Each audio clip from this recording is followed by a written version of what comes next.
जब इंसान की सांसें भी थमने लगे, जब इंसान की रूह भी कांपने लगे, तो अंदाजा लगाइएगा कि उस इंसान के जहन के अंदर कैसा माहौल होगा। मान लीजिए कि आप कहीं काम करते हैं और अचानक से आपका कुछ ऐसी शक्तियों से सामना हो जाए जो अप्रत्याशित हो, जिन्हें देखने के बाद या यूं कहें कि जिन्हें महसूस करने के बाद आपकी जिंदगी ही बदल जाए। दोस्तों, कुछ ऐसा ही हुआ गुजरात में एक एटीएम सर्विस कंपनी में काम करने वाले जितेंद्र जी के साथ। गुजरात में एटीएम सर्विस कंपनी में काम करने वाले जितेंद्र जी एक मध्यम वर्गीय इंसान थे। वह न बहुत हाई फाई सोसाइटी के थे, ना ही बहुत ही गरीब। बस किसी तरह उनके जीवन का गुजारा चल जाता था। इतना वो कमा लेते थे। उनकी शादी को करीब 4 साल हो चुके थे। उन्हें एक बेटा भी था। वैसे तो जितेंद्र बहुत ज्यादा पूजा पाठ नहीं करते थे, या यूं कहा जाए कि बहुत ज्यादा इन चीजों में उनकी आस्था नहीं थी, और अगर रास्ते में कोई मंदिर या मस्जिद आ जाए तो अपना सिर जरूर झुका लेते थे। जितेंद्र की नौकरी का समय दिन में लगभग 9 घंटे का होता था, पर एटीएम मशीन का फॉल्ट आने पर उन्हें रात के किसी भी वक्त सर्विस देने जाना पड़ जाता था। अपने इसी काम के चलते वह एक रात अपनी बाइक से जा रहे थे। उन्हें शहर से थोड़ी ही दूर एक रिहायशी इलाके के पास एटीएम में फॉल्ट हुआ था। उसे ठीक करने जाना था। वैसे तो इस काम के लिए 2 लोग थे, पर जितेंद्र जी का पार्टनर उस रात बीमार था, तो सर्विसिंग के लिए उन्हें अकेले ही जाना पड़ा। जब वह उस पॉइंट पर पहुंचे तो अपनी बाइक उन्होंने स्टैंड पर खड़ी कर दी। तब वहां उन्हें एटीएम बूथ पर एक खूबसूरत सी लड़की दिखाई दी। जितेंद्र जी ने सोचा कि उसे शायद पैसे निकालने होंगे और वह एटीएम मशीन के ठीक होने का वेट कर रही होगी। फॉल्ट ठीक करने के लिए जितेंद्र जैसे ही एटीएम बूथ के अंदर गए तो वह लड़की भी उनके पीछे पीछे अंदर आने लगी। तो वहां पर मौजूद सिक्योरिटी गार्ड ने उनसे कहा कि मैडम आप बाहर रुकिए, और वो मैडम मान भी गई। अब जितेंद्र अपना काम शुरू कर चुके थे। तभी अचानक उनकी नजर उस एटीएम के बाहर पड़ी। वहां उन्होंने जो देखा उसे देखकर उनके पसीने छूट गए। बाहर जो लड़की खड़ी थी अब वो वहां पर नजर नहीं आ रही थी। उन्होंने चारों तरफ नजर घुमाई, लेकिन उन्हें कोई दिखाई नहीं दिया। उनकी उत्सुकता बढ़ी, क्योंकि रात का समय था और वीराना सन्नाटा था। एटीएम जहाँ पर था वहाँ पर छोटा मोटा जंगल लगा हुआ था। यहाँ तक कि उस जगह पर कुछ लाशों को भी दफनाया जाता था। हो सकता है यह सोचकर उनकी उत्सुकता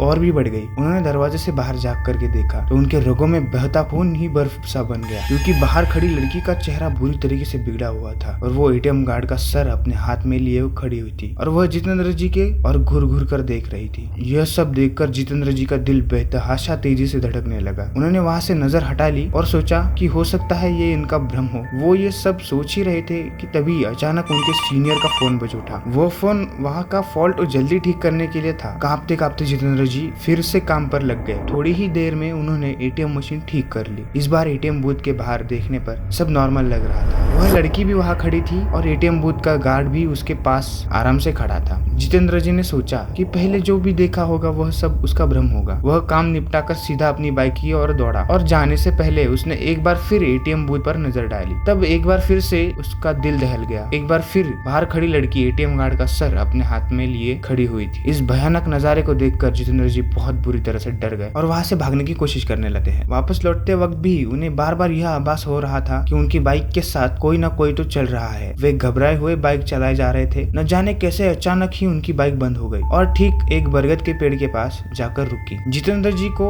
यकीन नहीं हो रहा था कि उनके साथ ये सब सचमुच हो रहा है। उन्होंने नजर उठाई तो बरगद की शाखा से झूलती हुई एक आकृति उन्हें नजर आई। उसके हाथ में एक आदमी का सिर था और वह अजीब घरघराहट भरे आवाज से कुछ बोल रही थी। जितेंद्र जी ये सब देखकर वही जम गए। न उनकी चीख निकल रही थी, न ही उनके अंदर से हिलने की ताकत बची थी। अब तो आलम यह हो चुका था कि वह चुड़ैल पेड़ से नीचे उतर रही थी, वह भी उल्टे पांव से। उसके उल्टे पैर देखकर जितेंद्र जी की हालत बद से बदतर होती जा रही थी। उन्होंने आंखें बंद कर ली और भगवान को याद करने लगे। चुड़ैल उनके बगल में आकर के बैठ जाती है और उनका सर सहलाने लगती है। जितेंद्र जी की हालत का आप अंदाजा ही नहीं लगा सकते। इसके बाद जितेंद्र जी की हालत का अंदाजा आप खुद ही लगा सकते हैं।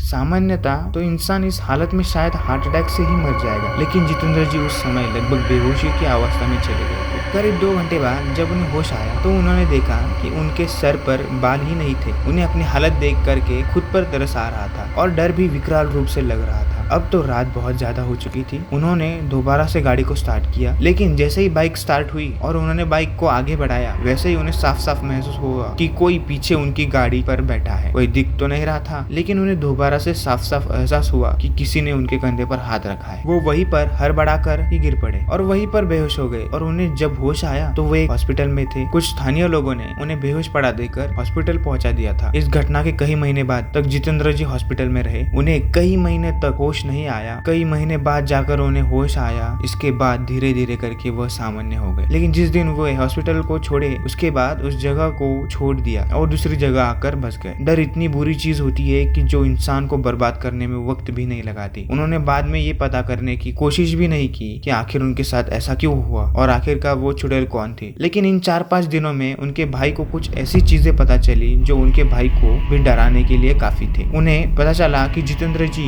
एक लड़की से प्यार करते थे। जितेंद्र जी शादीशुदा थे, इसलिए उन्होंने उस लड़की को धोखा दे दिया। वह लड़की यह सहन नहीं कर पाई और उसी पेड़ के नीचे अपनी जान दे दी थी। जितेंद्र जी तो यह जान भी नहीं पा रहे थे, क्योंकि जिस दिन उसने उस लड़की को छोड़ा था उसके बाद से ही उन्होंने पलट करके जानकारी भी नहीं ली थी। लोग कहते हैं कि वह लड़की है जो उस बरगद के पेड़ के पास रहती है। जो कोई भी उस रास्ते से गुजरता है कभी कभी उसे असामान्य घटना का सामना करना पड़ जाता है। क्योंकि जितेंद्र जी पहली बार उस रास्ते से गुजरे थे, इसलिए उनके साथ यह घटना हो गई थी। लेकिन शायद उसने जितेंद्र जी को मारा नहीं, क्योंकि वो उनसे प्यार करती थी। लेकिन ऐसा करना हरदम गलत है। उनके भाई बाद में ये सारी बात जितेंद्र जी को बताया। जितेंद्र जी को बहुत पछतावा हुआ। लेकिन दोस्तों, गलती करने के बाद पछताने का कोई मतलब नहीं है। इसलिए दोस्तों, इस तरीके की गलती जिंदगी में कभी भी मत करिएगा और ना ही कभी किसी को करने दीजिएगा, क्योंकि हर एक इंसान अपने में बहुमूल्य होता है। ऐसे ही और मजेदार और हॉरर स्टोरीज सुनने के लिए हमारे चैनल को सब्सक्राइब करें। मिलते हैं नेक्स्ट वीडियो में, तब तक के लिए बाय बाय।